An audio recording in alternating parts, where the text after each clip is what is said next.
Good afternoon, Retired Sock Monkeys channel, Ketchikan, Alaska. We're at the fire department and they have a t-shirt vending machine. Never seen anything like this before. Let's see if we can take a look. You press it,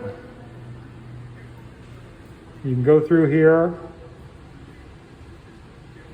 and find a t-shirt that you like. Then you press it,